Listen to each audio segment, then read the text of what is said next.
Pittsburgh Steelers fans, what's going on? This is Jeff Hartman, editor of BehindTheSteelCurtain.com, here with another episode of the Steelers Burning Question. And before we get into the burning question, I just want to take a quick moment to say that I appreciate everyone that's been supportive of this channel, whether you're watching on YouTube or you're listening in podcast form. We have expanded our channel tremendously. You'll experience this week and probably every week after that 7 podcasts a week. For some of you might say that's a lot. For some of you might say that's not enough. Because let's go through it. I mean, last night you had the Stat Geek. The night before that was the Hangover. The day before that was the Standard is the Standard. So tonight's my show, The Burning Question. Then we go into, obviously, tomorrow night's the preview. Lance and I will be on Friday night after the preseason game to do the post-game show. His Yeah, I Said It will be on Saturday, and then we start all over again. So for those that have been with us for a long time, and there's plenty of you out there that were with us with I call the blog talk radio era. It's been a long journey, but I really feel like we're giving you guys some great content, and I hope you're enjoying it. And kudos and much love to all the people that work with me and for me at the website and here on podcast form.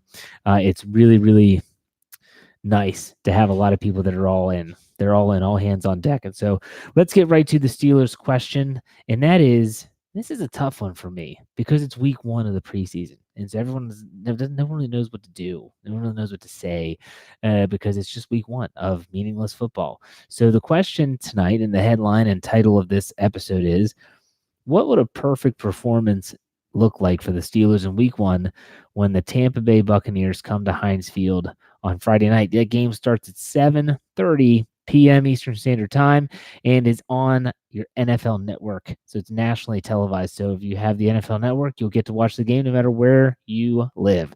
So, all right, what does it look like? I want to know from you. So if you're in the live chat, you're watching live on YouTube, go ahead and send me what would some of the facets, some of the characteristics, some of the factors be for you to say, man, that was a perfect performance. Week 1, it couldn't have gone any better. That's what I want to know. So obviously, I think the first thing that everyone's going to say or should say, and we could probably just knock this one out of the ballpark right away, is healthy. Get out of it healthy. You don't want any of those knee injuries or, hamstring pulls that can linger. You want the majority of your players that are going to be players. Now, I hate to say it, but if you're, a 4th string safety and you get hurt, I don't wish anybody, injury or anything like that. But at the same time, it's not as significant as, say, a starting offensive lineman getting injured. So first and foremost, I would say that they have to stay healthy. Have to stay healthy. If they can stay healthy, they'll be fine. The next thing I'm looking for is I want a clean brand of football. And that's a multifaceted aspect here because a clean brand of football for me has a bunch of different layers. The first layer is I don't want to see a ton of penalty flags thrown. Now, with that said, a quick sidebar is that the NFL officials will probably be throwing more flags in the preseason. They typically do to try to curtail some things, to try to, get the players acclimated to how they're going to call things in the regular season. So having a lot of penalties in the preseason doesn't always equate to more penalties in the regular season. But at the same time, I want to see a clean brand of football. The pass interference stuff, that's going to happen. It's the false starts, the offsides, the illegal formations. That's the stuff that drives me crazy because those are pre-snap penalties. Those are mostly mental mistakes. But also, I don't want to see the Steelers turning the football over. I don't care if it's Delvin Hodges in the 4th quarter against the 4th string defense for the Tampa Bay Buccaneers. I don't care. I want to see them completing passes, making good decisions, throwing the football away when they have to, not forcing it in, and holding on to the football. Last season, the one thing that always just kind of burned into my mind are crucial fumbles at really bad situations. People like James Conner had a crucial fumble against Cleveland. We all remember Juju Smith-Schuster's fumble against the Saints. I remember at least Stephen Ridley's fumble that cost them a game. I can't remember the game off the top of my head, but those are plays that really, really negated possible. Those are just fumbles. I didn't get into the interceptions. You talk about the Denver game and all those different plays with interceptions, but I want them to have a clean brand of football, period. Now on defense, I want to see a little bit of nasty in the defense. I'm okay if there's a couple pass interference calls because, like I said, that's going to happen. Period. I think it's good. You're going to have this, but at the same time, I want to see a defense that is A, fast, B, physical, and C, knows where they're going. And again, I don't care if it's a fourth string safety on the field. I want them to know where they're going because if I can see that the fourth and fifth string linebackers and safeties know exactly where they're supposed to be, yet they're just not as talented as the first and second string guys, which is obviously the case if that's where they lie on the depth chart. That tells me the coaches are doing their job. They're really making sure that they're doing their job. They're coaching them up and they're taking in that coaching. And so that's something I'm looking for. And Greg says a great point here since we're talking about the defense in the live chat. He says no miscommunications in the secondary. I agree 100%. There's nothing more frustrating when you see a big pass play or a touchdown and two defensive players turn and look at each other with their hands up like, wasn't that your job? That's frustrating. And so I don't want to see that stuff. Okay. I don't want to see that at all. So on defense, again, fast, physical, and then communication would be a great addition there from Greg. Last part of this is I want to see special teams improve tremendously. I am not expecting the Steelers or really any NFL team to rely on a return game as a part of their offense. It just doesn't happen anymore. The Devin Hesters of this world are extinct dinosaurs, period. They are. So if you can get decent returns without penalties, that's huge for the Steelers. You get decent returns without penalties. Play good kick team. So punt team, kickoff team, not giving up big returns. If you can do those things and Chris Boswell and Jordan Berry can be on their game, showing that 2018 was just a blip on the radar and not a sign of things to come, that would be great. Other than that, I don't have high expectations in week one, but that doesn't mean I don't look forward to week one. Everyone always, when I used to, I remember before I covered the team, I would always just look forward to week three because, week three is the, as they call it, the final dress rehearsal for the upcoming season. It's the last time you'll see the starters because they typically don't play in week four. But the more and more I cover the team and you get to know these players that are not as known, whether it's a late round draft pick, an undrafted free agent, a guy they picked up, say like a Mike Hilton was when they got him prior to 2017. I look forward to seeing some of these guys play. You want to see someone play with an edge and a chip on their shoulder, watch the fourth quarter of week one.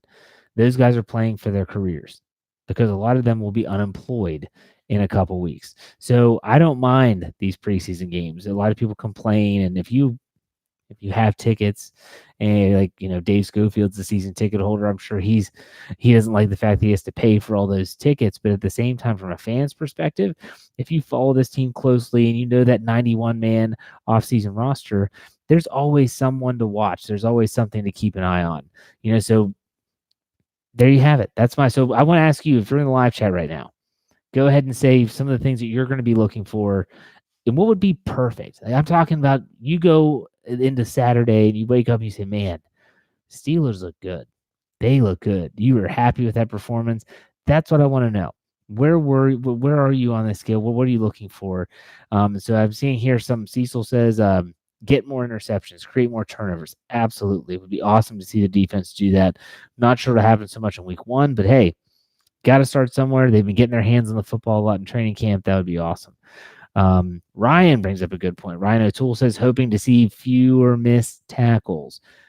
That's another big one. And you'll see a lot of missed tackles because they just don't tackle that much in training camp anymore. They haven't gone against someone that's not wearing a black and gold jersey. But that's a great point. Great point. Steelers fan, let's hear. Mason Rudolph to take a step forward and win the number 2 job. Now, just in case you didn't know, Mike Tomlin had a press conference today. That's Wednesday, in case you're listening on Thursday. And he said that Ben Roethlisberger was the only player officially ruled out for the game on Friday. That means that Joshua Dobbs will get the start. A lot of people are reading into this way too much, in my opinion. I could have told you from the moment they stepped on the campus at St. Vincent College that Joshua Dobbs was going to start week 1 because Mike Tomlin will give him the nod because he has 1 more year experience, just like he would give the nod to Landry Jones prior to Joshua Dobbs getting there. That's just the way it works. I don't read too much into it, but it's going to be very important to see those 2 players and Devlin Hodges because he's been getting rave reviews throughout camp. So keep those guys on your radar. Let's see here. Darren Dalton says, I want to see the separation between Dobbs and Rudolph. I think we'll see that sooner than later. Good play from the secondary from 410 Carpenter Legend. Cree Iggs, I'm sorry if I mispronounced your name, says play gap sound defense. I like that a lot. Absolutely. Felicia, forced fumbles. No doubt. I would love to see some more forced fumbles. Heath. I love now we're getting into individual players, so I like this. He says, let's see some Benny Snell football. Ryan is looking forward to seeing Devin Bush. Austin says, Snell, yeah. Let's see here. So Benny Snell, a lot of people are looking forward to seeing. You're going to get to see a lot of Benny Snell, I think, in the preseason, so that'd be good. Darren says about Devin Bush, he wants to see if he lives up to the hype. I don't want people to expect too much from the kid. It's his first preseason action.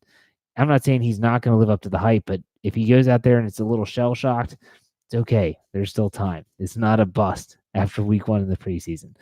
Let's see here. Thomas White says, I want to see a quarterback significantly separate themselves from the other 2. Agreed, 100%. Let's see here. Peter, I can't wait to see Cameron Sutton show his progress on the field. That's a good point there by Peter because Cameron Sutton has been playing really, really well so far this in training camp, and so much so that some people are saying he's pushing Mike Hilton. I'm sorry, he's pushing Mike Hilton for his potential job as a nickel cornerback. So he's going to see some playing time, and if he keeps getting his hands on the football, it's going to be tough to tell him he's not going to be playing just because. Okay, so let's get to some questions here. It is some questions are starting to roll in. People are saying they want to see turnovers from the defense. They don't care who gets them. Puma Johnson said that. I agree 100%. So some questions. If you have questions in the live chat, you can go and throw them in. But we have a lot of people that are really active right now. And so if you want to use the super chat feature, you can. Wherever you're writing on your phone, typing on your phone, a tablet, a desktop, there's a little money sign where it says say something to BTSC Steelers Radio. All you have to do is hit that sign. You can donate any amount of money to the program. We appreciate all that you give us. You don't have to, but you can, and then we'll probably regurgitate a lot of it into giveaways and stuff like that. Speaking of giveaways, Dave Schofield will scold me if he doesn't tell me. We are going to be giving away an autographed David DeCastro football this season. It's going to be like the coup de grace after a survivor pool. We're going to do a survivor pool with the fans. The person who wins the survivor pool wins the autographed David DeCastro football. That's a really cool giveaway. We gave away 2 tickets to this preseason game. If you check out behindthesteelcurtain.com, really cool story. If you didn't hear from Dave last night, I'll say it now.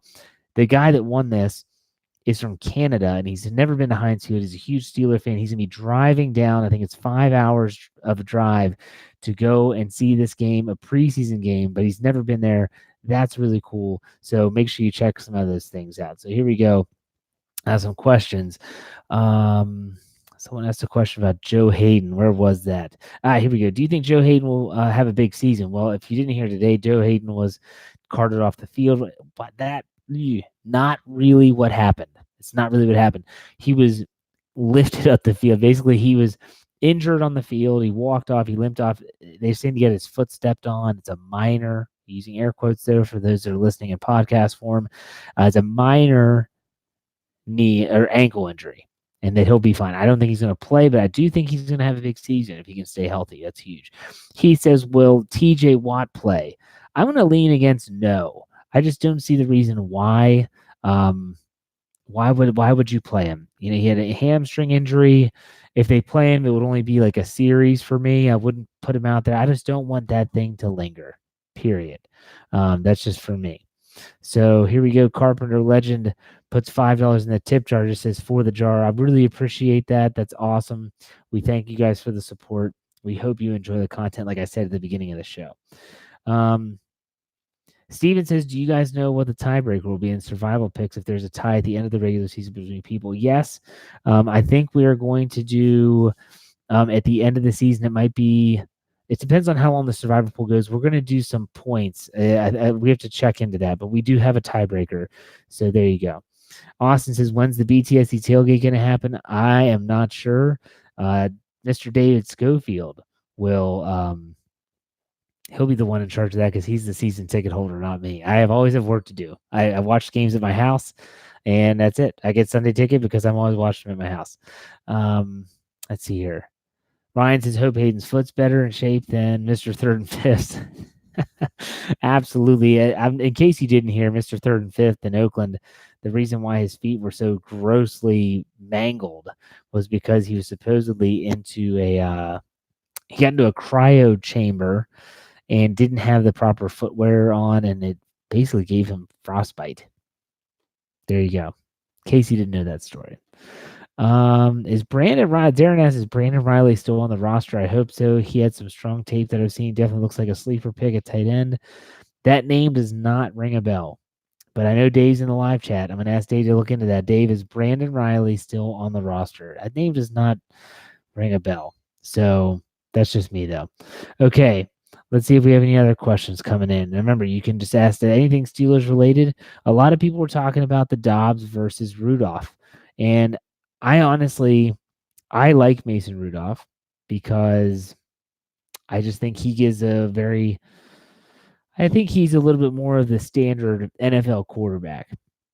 But at the same time, if Joshua Dobbs comes out and plays well, Joshua Dobbs earns a spot. And it's going to start Friday night is going to start the competition between these two guys. So it'll be interesting to see. Thomas says, any update on a potential player or position for trade at the cutdown? I think that as of right now, for me, I can't speak for everyone here. The two positions that I would look for as a potential trade or someone gets cut and they pick someone up, it's tight end. And I think tight end is number one because Vance McDonald, Xavier Grimble, and then I haven't heard good things about Zach Gentry so much in training camp yet. So they don't really have a lot of decent talent behind McDonald. So with that said, I think that you have to look at tight end number one. Now, 1B would be safety because, PJ Locke, an undrafted rookie free agent, was with the ones today during training camp during 7 shots. Now, he wasn't there long, but the fact that you have an undrafted rookie free agent with your starters just because Sean Davis is still out, that's not a good sign. I was really, really hoping for Marcus Allen to step up and play well and kind of silence some of the critics at the safety position. And while he hasn't done it yet, I'm not saying that he won't, but he hasn't done it yet. So that's because I'm looking at Marcus Allen. He's a guy that for me, and I'm going to ask this question now. You can answer this in the live chat of what players are you really looking forward to seeing on Friday night? And for me, Marcus Allen is on my list. I'm not saying he's at the top of my list, but he's on my list because last year I thought he was going to have a really good season. And I thought he was going to show that he could flash some good depth. And then he gets injured, doesn't play much in the preseason, makes the team. That's noteworthy. And then doesn't really play until the end of the year. But this is first full training camp. He hasn't been injured. He's been practicing. So Mike Tomlin always says how some players he feels like he said about Oladipo today at his press conference that he basically feels like he's just a first-year player because he hasn't played that much in the NFL. So with that, I think that it's going to be one of the I think for me, Marcus Allen's on my list. Marcus Allen's a guy I'm going to be looking for. I want to see him ease some of the concern at safety. We'll see if he can do that. I'm not sure. Which player are you looking forward to watch? Let's see here. Cree asked the question I just asked. Which player am I looking forward to watching most, not including Bush? I am intrigued by Benny Snell. Some people mentioned that earlier. I want to see him. Very excited to see Rudolph and Dobbs and Hodges now because I've heard so much about Hodges. Haven't seen him throw a football in my life. I have a feeling someone said Sutton Smith. I don't know if he's going to play. He didn't practice today. Got injured Might have been a family fest on Sunday. Not sure if he's even going to play. Deontay Johnson, someone else said they were looking forward to seeing him. He might not even play. He hurt his hip the other day. And that's tough for these rookies. When you don't get in the preseason and you're hurt, that's tough. So, but for other players I'm looking forward to seeing on defense, Steven Nelson, even if it's only for a little bit, because I just want to see him on the football field and see what he can do and how that secondary looks. I want to see Terrell Edmonds and see the steps that he is taking in the right direction, things like that.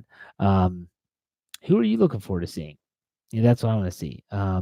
Felicia asked whatever happened to PJ Locke. He's still on the team. Like I said, he got some publicity today because he was with the starters during the 7 shots period of practice. So PJ Locke out of Texas, the undrafted free agent, he's still on the team. Oh, here we go. 410 Carpenter Legend says Justin Lane. I agree. Justin Lane's another player I'm excited to watch.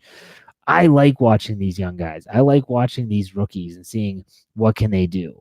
Right tackle, Chuksa Okorafor. Zach Banner's been having a tremendous training camp.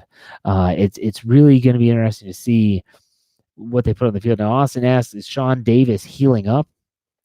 Pretty much. I think that I don't think he's going to play. He told, I'm going to say it's Richie Walsh for the KDK that he's not playing on Friday, but I think he'll heal up just fine. Greg says James Washington. That's another good one. Time to shine. So it'll be interesting to see exactly how he plays. I'm not sure how much Dante Moncrief is going to play, but I bet James Washington plays a lot. So where does Sutton Smith fit? This is from Hardy Har. Where does Sutton Smith fit on this team? Good athlete, but what position will he play? I think if Sutton Smith makes the team, he's going to be a special teamer. He's going to be third, fourth string outside linebacker depth. He might not even get a helmet on game day, but he's versatile.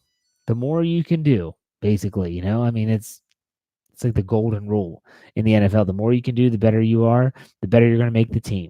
So I just hope he gets a chance to play. This injury, whatever he's dealing with, I hope that he is able to kind of shake that off and get on the field because everyone's excited to see him play. Okay, Felicia says Chris Boswell. Yeah, he better get it together, Felicia. That's a really good way to put it.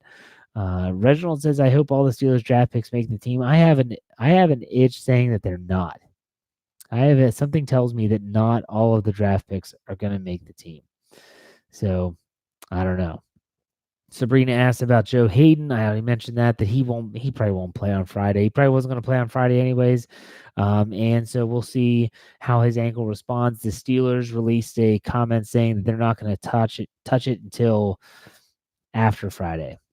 Lance Williams says real fans don't wear tie-dye. Lance, real men can't wear tie-dye, which I think you fall into that category, if you know what I mean, my friend.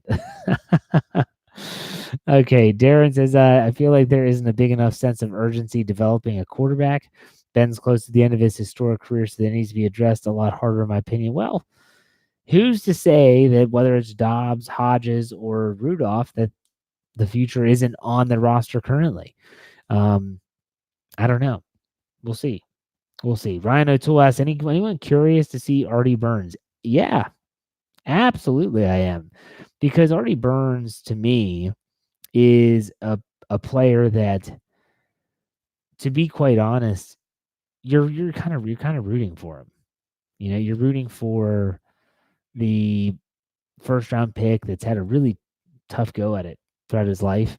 You want him to do well, but at the same time, you don't want him to take up a roster spot. And so for me, if he were the number 3 outside cornerback coming off the bench and he plays well, I really would like to see him play well. Get back on track. And then if Joe Hayden gets hurt, if Steven Nelson gets hurt, you have an experienced player waiting in the wings. I think that would be just fine. I hope he bounces back.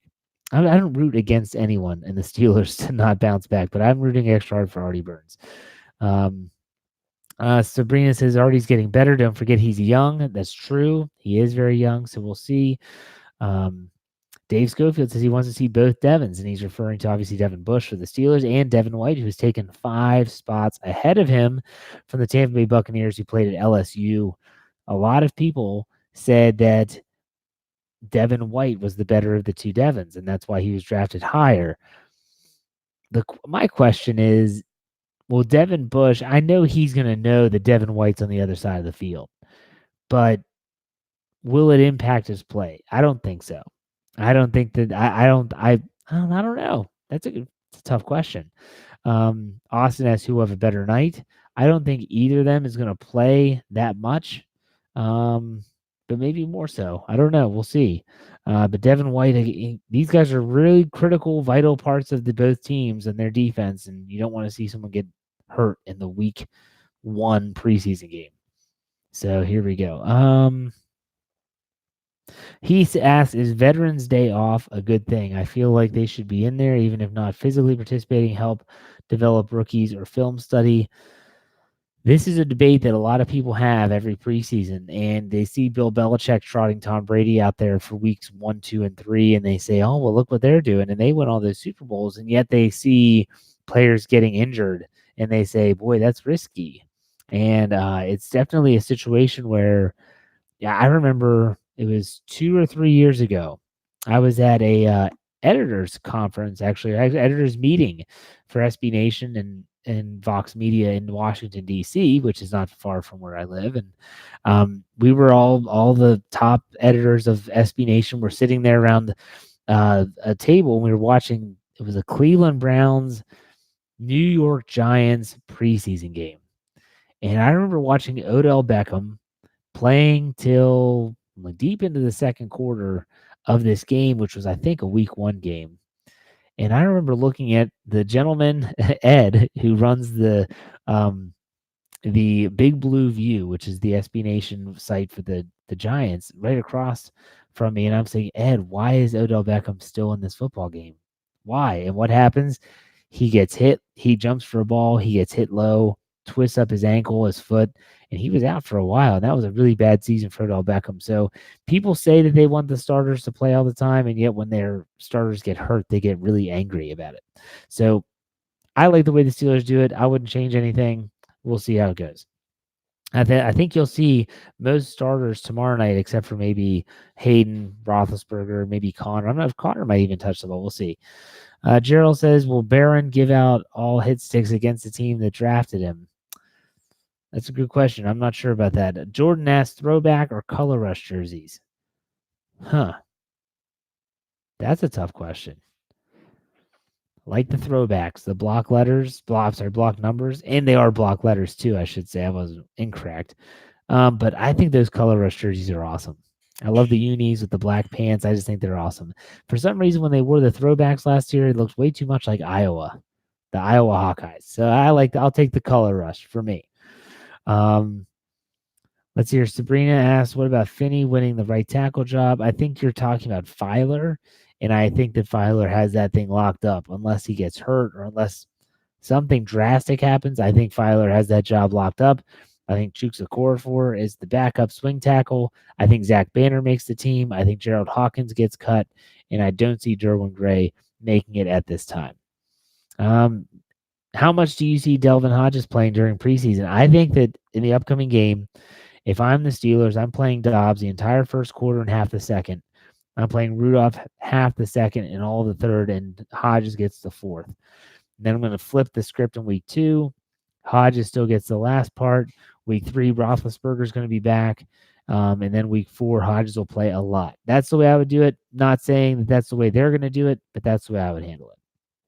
Let's see here. Remember, guys, Austin Hall is talking about we could fight between Chukes and Finney. Finney's is a center guard player. Chukes Okorafor is not really a guard. He's a tackle. So that's really not a camp battle. Let's see here.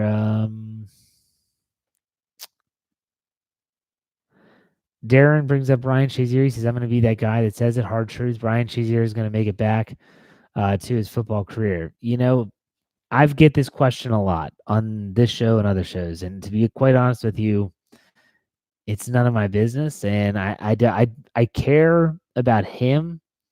I don't care about his playing career. If that makes sense.